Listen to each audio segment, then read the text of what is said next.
officials, and we're going to provide any assistance needed to help them on the ground. Yeah, thanks, Karine. On Friday, you said there were no plans of going to Congress for any legislative changes to the IRA for France and Europe. Over the weekend, there were some French officials who said that one way of making the tweaks that President Biden proposed to the IRA was through executive orders, and we're wondering if the administration has already started working on certain EOs, or if you're planning to work on them going forward. Can you offer any specifics? So there's two things. The first thing is the president was clear that there are ways that we can address Europe's concerns, right? The concerns that they actually have. This is a matter we are working through substantive consultation with our European counterparts. We don't want to get ahead of that process, but we're going to have those conversations and find ways to, again, address their concerns. I was speaking to specifically like glitches that might be that we have heard about in particular in this particular piece of this law now. And so what I was saying, no, we don't have plans to go back to Congress on that. But when it comes to their concerns, of course, we're going to have conversations with our European allies. And specifically on that, I mean, the administration did say during the French president's visit that that it had worked on overcoming French objections to whatever it is that they were talking about with respect to the IRA. But the administration has, again, of course, not released any specifics on that. And I know you're talking about having future conversations with them. But could you talk about the work that has gone in so far? So, not going to get into specifics. Again, we want to have this conversation. There's a process that's happening. Don't want to get ahead of that. But I also just want to say, and you've heard us say this many times, the Inflation Reduction Act was a historic piece of legislation.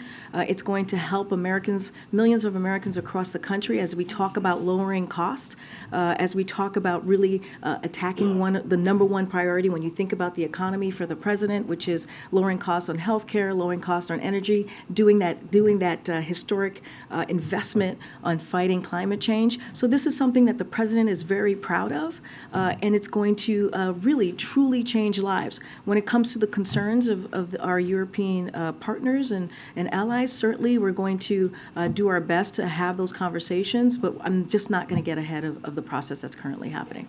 One on on the oil price cap. Obviously, Russia has said that they're not going to abide by it, even if that means cutting production. Ukraine is saying $60 is way too much. Russian oil blends are selling in Asian markets at $79 a barrel, which is like $20 higher per barrel, and which kind of shows that there's willingness to buy oil from Russia at that price. I mean, given all the work that is going in, how confident are you that this is going to actually have any impact at all on Moscow and President Putin's oil revenue? So a couple of things. You just asked me a couple questions all at once, or made a couple of statements all at once. So when it comes to Russia's response, look, we're not surprised by that. We're not surprised by what their reaction has been and what they're saying. Look, the goal of the price cap has always been to ensure that discounted Russian oil continues to flow onto global markets. And even as we limit the energy revenue that Russia is using to fund its illegal war in Ukraine, and so we believe that the cap at this level maintains clear incentives for Russia to continue exporting. Not doing so would have serious repercussions for Russia, and so that's how we see this process moving forward. I know that you were mentioning why 30 and not 60, and I know that there's been some comments out there. And so, look, the price will lock in a discount on Russian oil, especially in light of the $100 per barrel they earned just a few months ago, and it can be adjusted over time to prevent Russia from further profiting from its war. And so, we believe this is an unprecedented action that we're seeing right now, and it demonstrates the unity that United States and our allies and partners have. And we think this is an important step forward. In your meeting with the president, did he indicate that he'd made any headway in his lunch with Senators Leahy and Shelby about reaching an agreement on the top line for the omnibus? So don't have any readout for you on the president's lunch, as you just mentioned. Just first for folks who may not be aware, the president had lunch today with Senators Leahy and Shelby of the Senate Appropriations Committee to toast their long careers, but also to your point, Phil, to discuss the funding bill. Look, the president believes that Congress needs to and has to reach a deal, a bipartisan deal. This is something that they were able to do just last year around this time in a bipartisan way. He believes that they should be able to do this again. This should not be about partisanship. We are talking about critical funding when you think about public education, when you think about our national security, when you think about about health. These are important things that are critical to the American people. So he believes that the Congress should move forward in getting this done. But more broadly speaking, and I said this last week, when it comes to our efforts and the funding and how we're moving forward, we believe that process is in good hands with our OMB director, Shalonda Young. She knows how to get this done. She knows how to get a bipartisan deal, get that done. And also, we have our Office of Leg Affairs who is working on this as well. We've had, multiple conversations with members of Congress, and we're continue to make calls. We continue to do briefings. But again, this is something that the president believes needs to get done. It was done last year in a bipartisan way. We should be able to do that this year. Just one follow-up on that. Has he shown any openness to the idea of dropping the parity between defense spending and non-defense domestic spending, which is currently the Republican proposal? So look, I'll say this. I'm not going to get ahead of any discussions that are currently happening right now. And so I know the Congress is moving forward, having those discussions. I'm certainly not going to be negotiating from here, from the podium. Thanks, Karine. Two topics, if I can. The Supreme Court heard arguments today about a graphic designer who objected to designing websites for gay couples. The justices seem to be sympathetic toward her in today's on the court today. We've heard the White House talk about the potential ripple effects after the Dobbs ruling.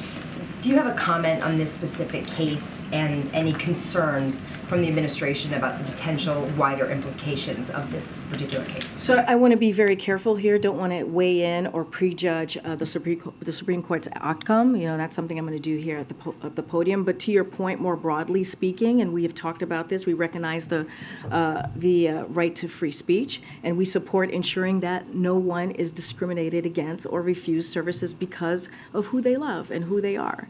And so, as you know, we've been very clear about that. The administration believes that every person, no matter their sex, race, religion, or who they love, should have the equal access to society, including access to products and services on the same terms as other members of public.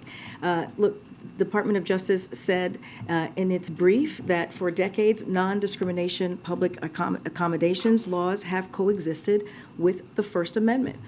Courts have recognized that we can require businesses open to public to service people regardless of their backgrounds, even when that means businesses must incidentally engage in speech which they disagree upon. So this is no reason to upend this balance right now, as the Department of Justice just laid out, as I just laid out what they said in their brief. But again, I don't want to weigh in. I don't want to get ahead of what the Supreme Court's decision will be on this. And on the year-end wish list and to-do list, is there a push right now by the White House to renew the expanded child tax credit?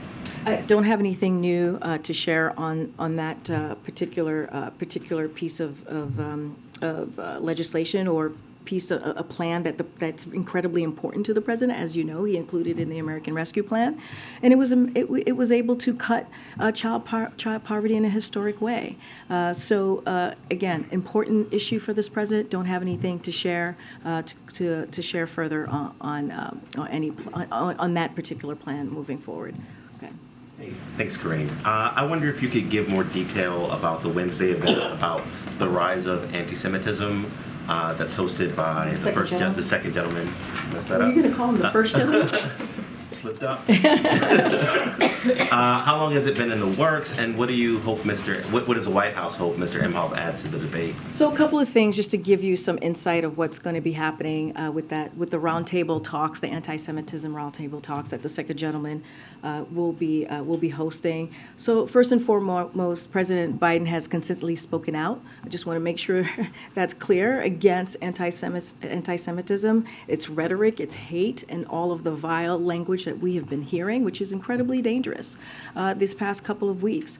And so we're going to continue condemning anti-Semitism and hate wherever it exists. It should not have a place in our society. And so you'll continue to hear that. The president says silence is complicity. And so, that is something that we will make sure that we continue to condemn. Now, as it relates to Wednesday, the second gentleman, Douglas Emhoff, will convene a roundtable with Jewish leaders from across the country. The roundtable will include leaders of Jewish organizations fighting anti-Semitism that represents the wide range of Jewish community, from students to seniors, and including Reform, Conservative, and Orthodox denominations. And the second gentleman will be joined by Ambassador Susan Rice, White House Domestic Policy Advisor Ambassador Deborah Lipstadt, Special Envoy to Monitor and Combat Anti-Semitism, and Keisha Lance Bottoms, Senior Advisor to the President for Public Engagement. He felt it was important to host the roundtable, given the rise, as I just was mentioning, of anti-Semitism that we have seen over the past several months, and even longer. This is something the second gentleman takes very personally. He is the first Jewish person in this role, the first Jewish individual married to a president or a vice president. He has said himself that he is in pain. And that this is something we cannot normalize, and that's one of the reasons, as I just laid out, that he wanted to do this personally. Just a follow. Is it something that he asked for, or something that the president directed him to do? Well, I just laid out, the president has been very clear in condemning anti-Semitism, the hate that we have been seeing, racism, the increase of hatred that we've been seeing just the past several months. So this is something that his administration more broadly is going to continue to do when we talk about condemning that type of speech. But look, I just laid out, this is something, when it comes to this roundtable that the second gentleman is holding, it's something that is very personal to him and important for him, that he believed that he needed to do. And clearly, it's part of our administration's response, and certainly we'll welcome it.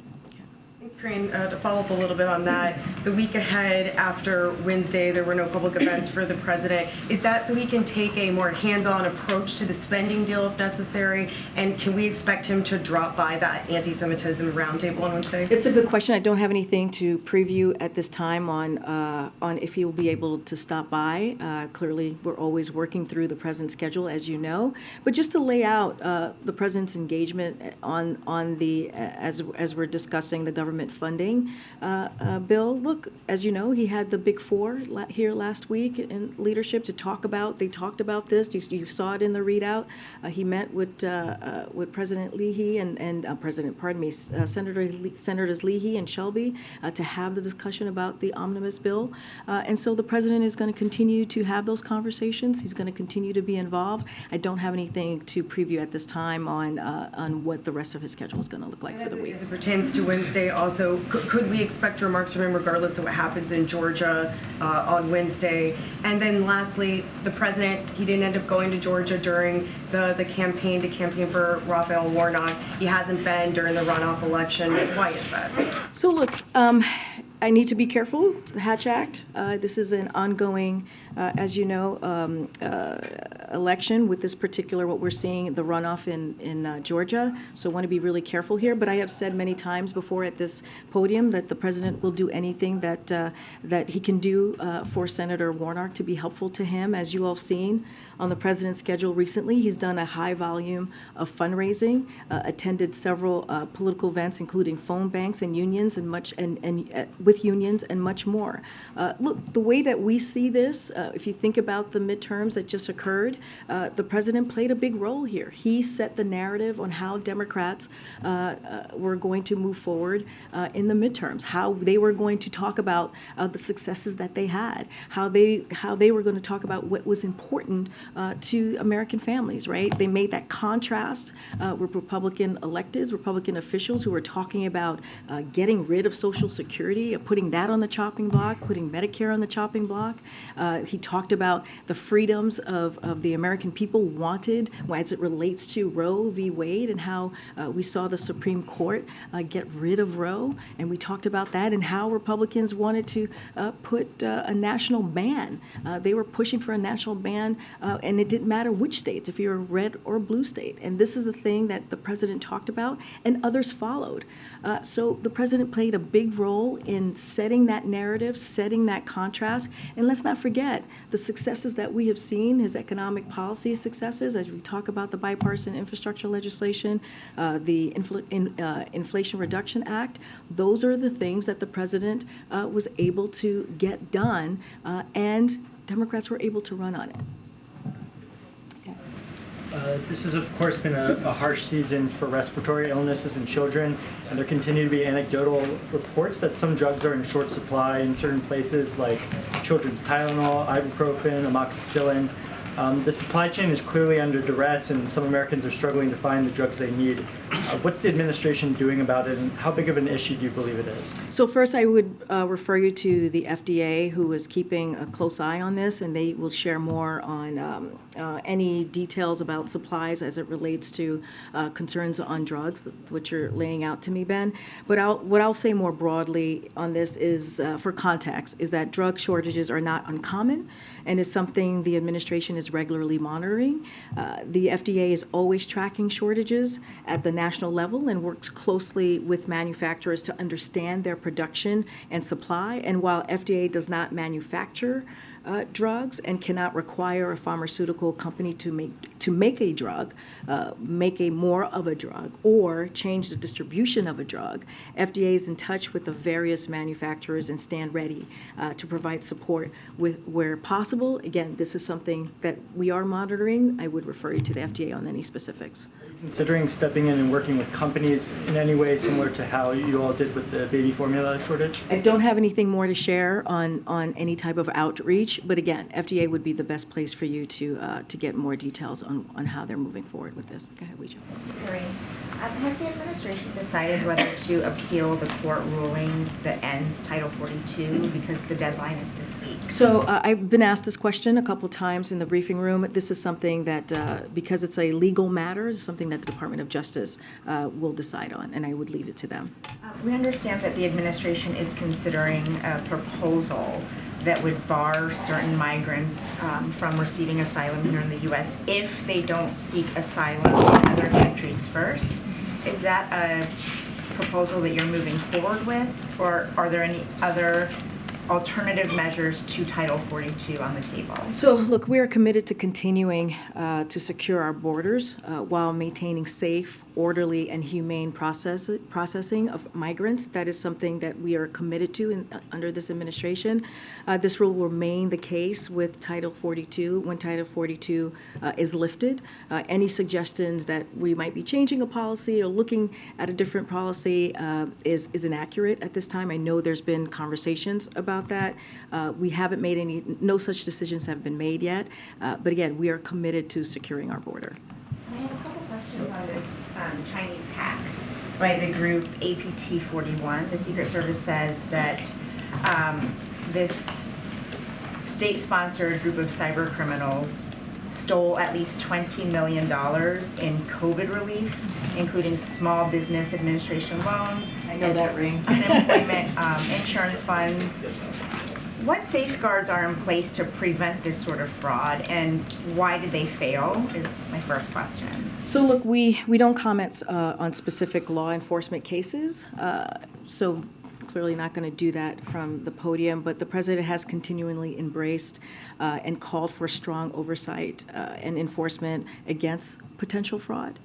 The president made clear that in the State of the Union, in his State of the Union just earlier this year, and when he announced the Justice Department's appointment of a chief prosecutor for pandemic fraud as part of the interagency COVID-19 fraud enforcement task force. So for more on any specifics on this or any more details, like again, this is a legal enforcement matter. This is something that the Department of Justice would be. Face any consequences? Again, this is something that the Department of Justice would be dealing with, as it is an ongoing law enforcement matter. Okay, good. Thanks, Karine. On the trip tomorrow, President Biden has visited a lot of semiconductor plants. Can you just talk about what makes this one special? Is it based on that it's run by Taiwan company? Is it advanced chips? What's kind of differentiates this trip? So it's a very good question. We are going to be having a background call this evening at 6:30, which is going to be led by Brian Deese. And so I would encourage all of you to join that background call, and you'll have more specifics. I'm sorry, a backgrounder. Backgrounder, yes, it's a backgrounder. And it'll, as you know, it's usually lifted the next morning. So yes, it is a background call with Brian Deese that'll happen at 6:30. So again, I'll encourage all of you to join. But look, as you know, he's going to be going to Phoenix, Arizona to be discussing the American manufacturing. Under this president, we have seen American manufacturing coming back to the U.S., and a lot of that is because of the president's economic policies. We've seen more than 700,000 manufacturing jobs created under this president, and he is going to continue to talk about that, talk about the Chips and Science Act and that historic piece of legislation that was, as you all know, a bipartisan piece of legislation that is going to continue making sure that we have manufacturing jobs right here in the U.S. So again, you'll get more details on that. Don't want to get ahead of that conversation that will be had by Brian Deese at 7:30. It's a background call. I, again, encourage all of you to join. Thanks, Karine. Two questions for you. First, on the North Carolina power outage. The local authorities have said they believe it's an intentional attack. Is the White House aware of any motive that might have been behind that? Again, I'm just not going to get ahead of the process. It is being looked at, investigated currently. I'm going to let that investigation play out. I would refer you to the Department of Energy, Department of Justice, FBI, to get any more specific details on that. And then Democratic leaders in the House are discussing attaching Senator Manchin's permitting bill to the annual defense policy bill, which is a must-pass. Is the White House urging that too? And if so, how are you doing that? So yes, the president believes we should pass the defensive authorization bill and that the permitting bill should be included in that legislation. So that is something that we support from here. Go ahead, Stephen. Other things on the to-do list, the antitrust tech bill. Does the president want to see action on that in the meantime? I don't have anything more to say than what I shared last week. I refer you back to I was asked about this a couple times last week, so I refer you back to those comments. Thanks. The Electoral Count Act reform. Is that something? That is something that is indeed important to the president, and he wants to see that move forward. There was word today of an agreement in principle between Senators Tillis and Sinema on immigration reform. Is that something? So we haven't seen all of the kind of the language on that particular bill, so don't want to comment from here. Don't want to get too far ahead. I know there is a drafted proposal, but look, the president has repeatedly called on Congress to permanently protect Dreamers, farm workers, essential workers, and others, and to provide them with the pathway to citizenship. Remember, the first day of his administration, he put forth a comprehensive immigration bill. So we are committed to working with members of Congress from both parties on real solutions to modernize and our outdated immigration system. So that is certainly a priority for the president, but we haven't seen the detailed proposals, so I can't comment about that from here. One last thing. Senator Shaheen has a statement. She's apparently not coming to the ball tonight. Oh, okay. She's upset that the president endorsed a proposal to put South Carolina ahead of New Hampshire, and she says that New Hampshire is now vulnerable for her party. Does the president have a response to that? So look, we honor the Hatch Act, as I mentioned many times before here, as we are talking about a potential election, a 2024 presidential election. But looking backward, it is the ultimate irony, that the 2020 election was proven by the Trump administration's Homeland. Oh, sorry, I think I got ahead of myself there. we take the law very seriously here. And so that's the number one thing. And again, I want to be very careful because of 2024. And it places strict limits on what I can say because of the Hatch Act about future elections and, of course, political party processes. I know I was asked this question many times before about the DNC, and so I've always referred folks to go to the DNC. But again, as a candidate in 2020, and as we have heard the night of the New Hampshire primary, Joe Biden was very clear that to him, respecting our diversity as a nation and breaking down barriers for our people is a fundamental principle. And so he believes that what Democrats in office stand for, and he has upheld that principle as president. And so, again, you've seen him do that throughout his almost 2 years in administration, making sure that we see the diversity within his administration that is represented clearly across the country, and he wants to honor those values. And so that's as far as I'm going to get from here about the specific calendar. Again, don't want to get into politics as it relates to political parties. Okay.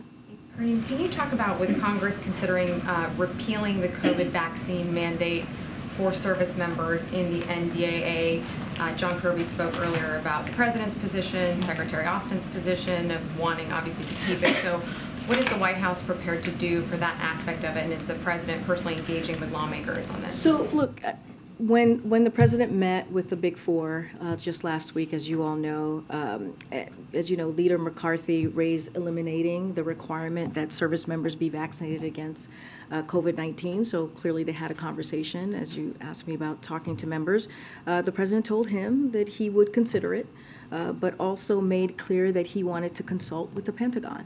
And since then, as we've all heard, the Secretary of Defense has recommended retaining the mandate. That's because the COVID vaccination requirement was put in place to keep our service members safe and healthy and prepared for service. And I would remind, I remind all of you that the Pentagon has a range of vaccines. It has long required. So this is nothing new. This is, there's history here. There's precedent. So with respect to NDAA, those discussions are ongoing. I don't want to get ahead of it, but clearly, as I just mentioned, it was brought up in their conversation that he had with the Big Four last week. Has he had conversations about it since then? I don't have anything else to preview at this time for you on conversations specifically on the NDAA. I can say that we're just not going to get ahead of the process that's currently happening in Congress. And you said from the podium that the White House isn't going to respond to every single thing that former President Trump says or does, but the White House also did put out some statements over the weekend about his calls to essentially overturn the 2020 election and put aside the Constitution. So I'm wondering if you can elaborate on that and share more about in response to his comments. So look, and again, he is a declared candidate, so want to be very careful on how I respond to someone who has declared in 2024. But this is what I was trying to say earlier. As it relates to 2020 and election conspiracy. Look, it's an irony, right? That 2020 election was that he says this because ultimately it was proven by the Trump administration's Homeland Security officials to be the most secure of all time. And not just the Homeland Security officials, it was also upheld by Trump's administration's Attorney General and by over 80 federal judges, of whom were nominated by Donald Trump himself. And so in 2022, the American people came together just past midterms and utterly rejected the dangerous conspiracy that we have been hearing, the big lie that we have been hearing from the former president, but also many Republicans. And so, look, American people have been very clear. They oppose the way that Republicans have talked about this. They oppose the violent rhetoric that extreme MAGA officials have engaged in. And so we should listen to what the American people had to say just a couple weeks ago. Go ahead. Karine. Yeah, and then I'll go back. Thank you. Okay, thanks. Just on Arizona again, is there another side to this trip, a political side and beyond the chips aspect? Because he said a lot of similar speeches in future or current plans. Probably to a lot of Americans, Arizona, politically speaking, might sound like that place where they have a lot of election deniers. So it's kind of a hot spot politics. So I'm not going to get ahead of the background call that's going to happen at 6:30. I'm going to let Brian D. speak to why this trip is so important, what TSMC's semiconductor material manufacturing facility is a big deal. And so don't want to get ahead of it. I will encourage you to join the call, and you'll hear more about the president's trip tomorrow. Okay, but I mean, I'm not talking on the chip side, right? I know you're On the asking me if political there's side. Is there a there's message politically he wants if to you're send asking me folks in because it's in Arizona. Yes. Why? Because he's been to a bunch of places that are, Look, relatively similar. No, I hear your Right? question, but It's the a very president's different part of the country. no, I hear your question, but the president has said this over and over again. He's a president for everyone, whether you live in a red state, blue state, purple state. This is about delivering for the American people. This is about keeping his promises as he moves forward with his economic policies. Look, the CHIPS and Science Act is a historic piece of legislation that is going to bring, and we're seeing this already, manufacturing back to the U.S. and has created hundreds of thousands of manufacturing jobs. And so that's why this is an important move forward that we're seeing with this particular facility in Arizona. And he wants to highlight that. He wants to lift that up. And so I don't want to get ahead of what the announcements are going to be or what he's going to talk specifically about what we're going to see at this facility tomorrow. But as you think about politics, as you're asking me this question, again, this is a president who has been very, very clear. He's going to deliver for all Americans. Very, very quick one about the medical. I think you've said previously that part of the medical has been done already, physical exam. When will the rest of it be done, like very roughly? Is it by the end of the year? Or? Don't have any specific dates to lay out or timeline to lay out. I can say, I think I've said this last week, it was going to be in the next few months. We will release the president's physical in the same fashion, in the same transparent fashion as we did last year. Karine, thank you so much, Karine. This morning, the National Security Advisor met with President-elect of Brazil, Lula, for about 1 hour and 30 minutes. What would you highlight from the meeting? And also, Mr. Sullivan invited Lula to the White House before Lula's inauguration, January 1st. Is that visit happening? And why is the White House extending this not very common invitation to Lula even before he's the president? So to your first question, the two of them had a wide-ranging and productive conversation about how the United States and Brazil can continue to work together to address common challenges and deepen our strong bilateral relationship. And we will have a fuller readout of the visit, Jake Sullivan's visit to Brazil later today, and you'll have more details on that. To your last question, look, we will have more to share on that soon. As your question to a visit, look, this is really important to the president.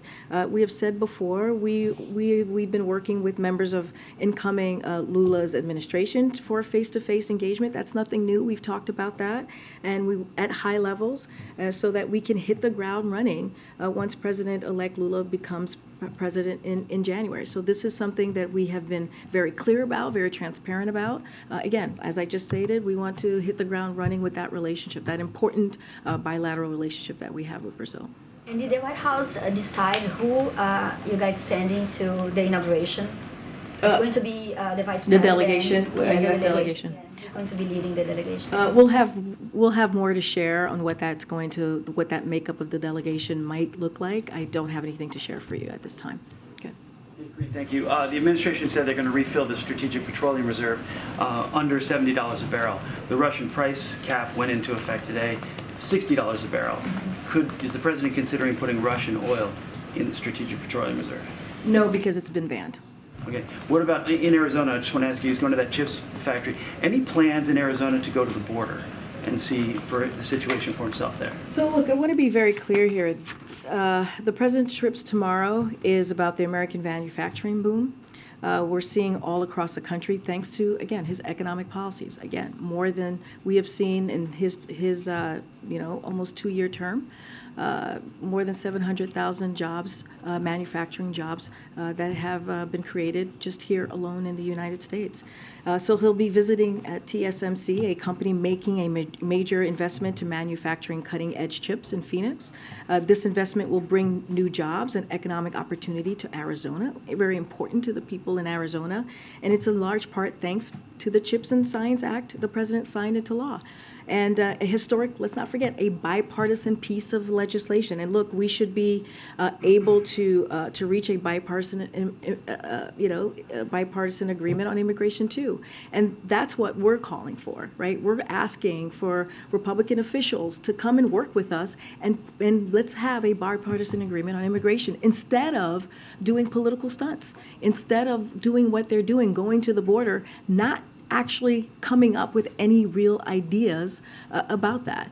That's where I will leave it. That's what the president is doing tomorrow. He's going to go to Arizona to talk about an important initiative that's going to change Americans' lives, specifically in Arizona. Just a follow-up on Edward's question. If the president is not going to make time to visit the border during his trip tomorrow to a border state, will he do it in New Year? Look, I addressed this last week about the president visiting the border. I'm not going to go beyond what I just laid out. I think, and we believe, the question again, as I was just answering to your colleague in the back, is that what are congressional Republicans going to do to actually deal with this issue? Instead of doing political stunts, many of the political stunts that hurt families, that hurt kids, that hurt children, right? That hurt people who are coming here to try to seek asylum, leaving a dictatorship. Instead of going to the border and talking about things that not going to actually deliver and keep our border safe, why don't they work with us? Why don't they actually do something? Why don't they actually, help the president get the funding that he requested, historic funding, into the Department of Homeland Security? That's one way of doing that. But again, they're playing political games and doing political stunts.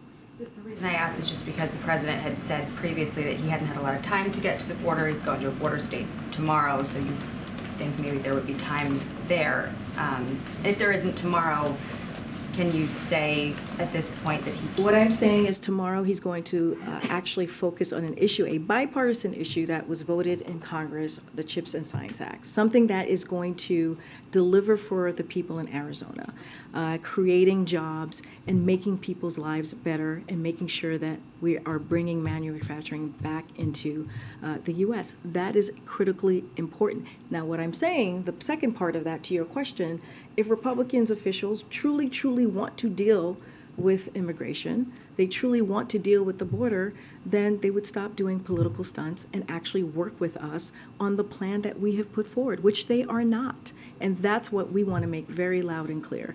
There's ways to deal with this. Again, they can come and actually do this in a bipartisan way, just like we did with the CHIPS and Science Act. The trip is obviously to Phoenix, not to the border, not to Georgia, which is sort of a pressing issue for Democrats, for the president. Have Democrats determined that a visit to Georgia would not help Senator Warnock's re-election bid? The president actually, and I actually already answered this, and I'll just repeat what I just said. The president, and I want to be very careful about talking about an election that's happening tomorrow because it's an election, and I'm covered on the Hatch Act, so I'm not going to comment on that specifically. But when we look back on the president's role during the midterm elections, he played a significant role for Democrats. It was because, again, I just answered this question, is because of the way he made the contrast with Republican officials, again, who talked about putting Social Security and Medicare on the chopping block because they were upset about the Inflation Reduction Act, which is a historic piece of legislation. It's going to lower costs for American families. That's what they were upset about, because we were saying we wanted to make sure big corporations pay their fair share and not put it on the little guy. And that's what they put forward. And the American people spoke really loud and clear. That's not what they want. They want us to continue to fight for their freedoms. They want us to continue to fight for democracy. And, that red wave never happened. Go ahead. Twitter real fast. Karine, just real quick on Twitter, because you guys said you're keeping a close eye on Elon Musk's ownership, and this is the first time we've talked to you since you released the files a few days ago. Is it the White House view that decisions at Twitter were made appropriately in terms of decisions to censor this reporting ahead of the election? You mischaracterized actually what I actually said. You took it out of context when you asked her a question. Look, when I answered the question, and I actually already addressed this about how the White House and the administration is seeing what's happening on Twitter. We follow also what's going on, just like you guys are reporting it, just like you guys are seeing. And what I was commenting to is like, yes, we're seeing what is happening, just like you all are seeing what's happening with Twitter. So just want to clear that up because you definitely mischaracterized what I said or put it out of context. And so can you ask your question again? Yes, my question was that you had said, I think 6 or so days ago, that the White House was watching closely the situation at Twitter after Elon Musk's ownership of it with respect to misinformation. And because these files were released on the basis of, hack materials clause at Twitter, decisions were made to censor reporting leading up to the election. My question was, is it the White House view that these decisions were made appropriately in light of what has come out? Which decisions? By whom? By Twitter. By Twitter okay. So look, we see this as an interesting or a coincidence, if I may, that he would so haphazardly, Twitter would so haphazardly push this distraction. That is a full of old news, if you think about it. And at the same time, Twitter is facing very real and very serious questions about the rising volume of anger, hate, and anti-Semitism on their platform, and how they're letting it happen. And, the president said last week, more leaders need to speak out and reject this. And it's very alarming and very dangerous. But our focus right now is helping the American families. I just talked about what the president is going to be doing in Arizona, talking about the CHIPS and Science Act, talking about how we're bringing manufacturing jobs back here to the U.S., talking about under this administration, more than 700,000 jobs have been created, in manufacturing jobs to be more specific. Look, what is happening, frankly, it's not healthy. It won't do anything to help a single American improve their lives. And so, look, this isn't. We see this as an interesting, coincidence, and it's a distraction. Thanks, Karine, just one more on the NDAA. Some members of Congress are talking about providing security assistance to Taiwan in the range of about $10 billion over 5 years. Does the White House have a position on that? And is there any concern that providing additional security assistance to Taiwan might act as an irritant in the relationship with China? So, look, not going to get ahead of the process as it relates to in Congress or the NDAA. I'll say this more broadly. We continue to work with Congress on ways we can reinforce deterrence across the Taiwan Strait and build Taiwan's resilience in meaningful ways, including the self-defense capabilities. But again, I'm not going to get ahead of the process that we're currently seeing in Congress at this time. All right, everybody. Thanks, everybody. Oh, what's going on? Arizona. Oh, okay. Are you going to take a question on U.S.-Africa Summit? It's the biggest gathering of the Okay, I'll take that. Let me just do this and I'll... Okay, we have a guest. I forgot.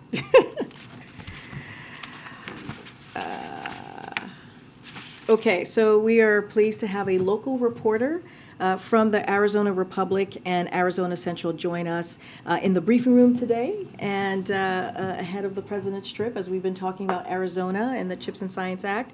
His name is Ronald J. Henson. He is the paper's national political reporter and has been a member of their team for about 15 years. And Ron, thank you for joining us. Hello. Yeah, hi. Thanks, Karine. As you know, the TSMC plant was announced in 2020. So wanted to know a couple things. Number one, what should ordinary Americans expect that is attributable to the CHIPS Act? How soon should they be seeing the effects of that in Arizona or elsewhere? And also, in the long run, should the government be playing any greater role in providing more water resources to a place like Arizona in light of this water-intensive industry? So on your first question, Ronald, I would refer you to the Department of Commerce as timeline. They're working on this and they're playing point when it comes to the CHIPS and Science Act. On your final question, it's important that these facilities are built sustainably and in a way that doesn't harm the environment of a region. We know that these chip fabs can be water intensive, but both TSMC and Intel have taken steps to reduce water usage at their facilities in Arizona. In the case of TSMC, they have planned on a site industrial water reclamation plant that will significantly reduce liquid discharge. Within the Biden administration, it is an issue we take very seriously, as evidenced by funding for Arizona drought resiliency resources, included in the Inflation Reduction Act, as you know, Ronald. And as these projects continue, state officials, local officials will need to take this issue seriously as they work with chip makers and build in their region. And so there you go, Ronald. Thank you so much for joining us on. I know there was a question on the summit. We will have more. We will have more to share in the next couple of days. Yes, the U.S. summit is incredibly important. We have invited 49 African heads of state to Washington, D.C. for a 3-day summit to highlight how the U.S. and African nations are strengthening our partnerships to advance shared priorities. The summit reflects the U.S. strategy towards Sub-Saharan Africa, which emphasizes the critical importance of the region to meet this era's defining challenges. Again, we will have more to share on the upcoming days. I gotta go, guys. Thank you so much.